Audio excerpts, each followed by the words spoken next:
I'm about to head over to the stadium for the wildcard game, and look, these are the keys to victory for the Texans. They're going to sound very similar to a lot of the things we've said about the Texans all season long when it comes to the Texans defense. Hey, turnovers, right? You can say it about any football game, but in this game specifically, one of the things the Chargers have been really good at is not turning the ball over.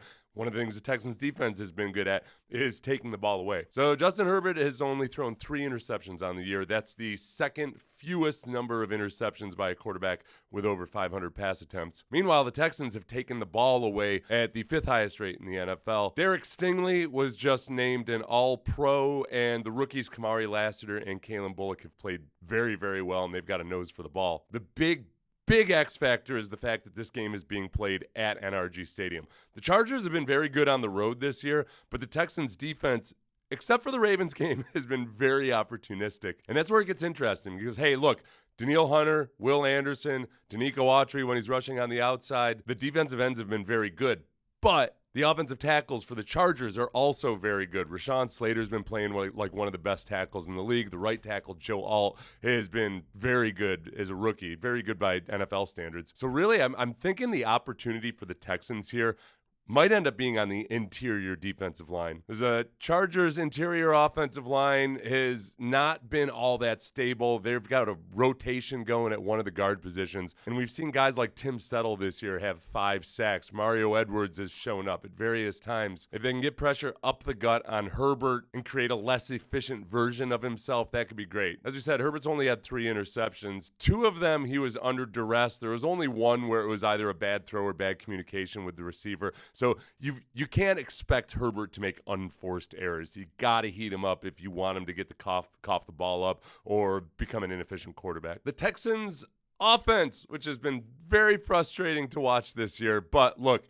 protecting C.J. Stroud. Sounds simple enough, right? No, but we know that C.J. can be incredible when he's got time to throw the ball, when he's got a complement of weapons out there like Nico Collins, and then maybe this week, Deontay Johnson. And this is where protecting C.J.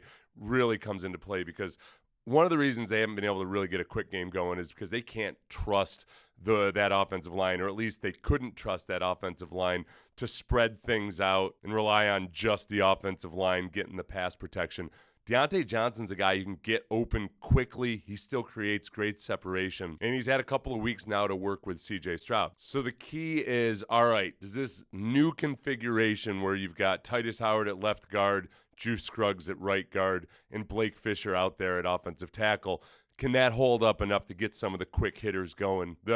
The level of difficulty is ramped up because the strength of the Chargers pass rush are Khalil Mack and Joey Bosa. And those two guys are helped out by the fact that Derwin James and the rest of that secondary for the Chargers is playing very well. But Derwin James as a blitzer is very, very good. The Chargers do a great job of disguising what they're going to do. It's one of the things that's going to be really difficult for C.J. Stroud today is figuring out where is Derwin James on the field, and is he actually dropping? Is he actually in man, or because it looks like zone and vice versa?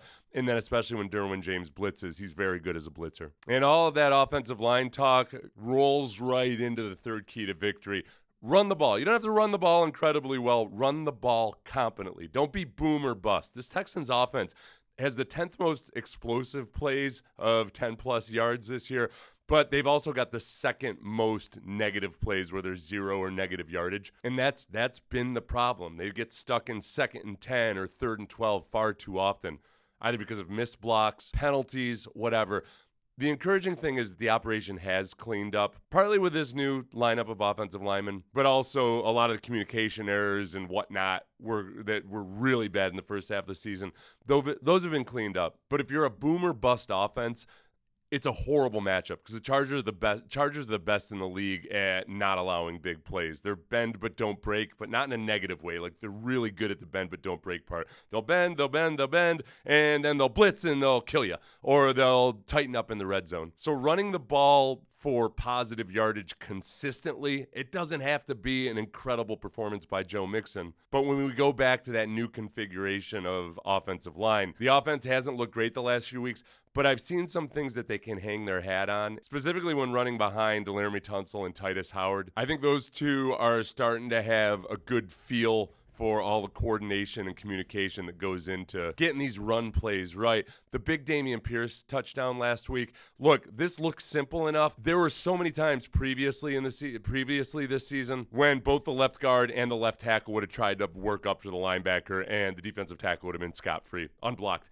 It was that bad early on. It was remedial stuff. They've gotten better. So today, I would rather have Joe Mixon rush for 80 yards as long as it's 4 yards per clip than have him run for 120 yards, but one of them comes on an 80-yard run, and then he's just getting 2 yards per carry for 20 carries after that. Don't check my math on that, okay? I did not scratch that down on paper beforehand. So looking forward to this game. I know the Texans are underdogs. I know people are trying to paint this out like it's an insurmountable task. They're 3-point underdogs. The Chargers are favored because they're a more complete football team. Both teams have good defenses. Only one team has an offense that's been good, and Justin Herbert has gotten a lot better as the year has gone on. He's operating at a very high level right now, which takes us right back to the old turnovers. It doesn't just have to be interceptions. It can be forced fumbles too, but the Chargers have been good at not fumbling the ball, and hence the good football game to be had at Energy Stadium.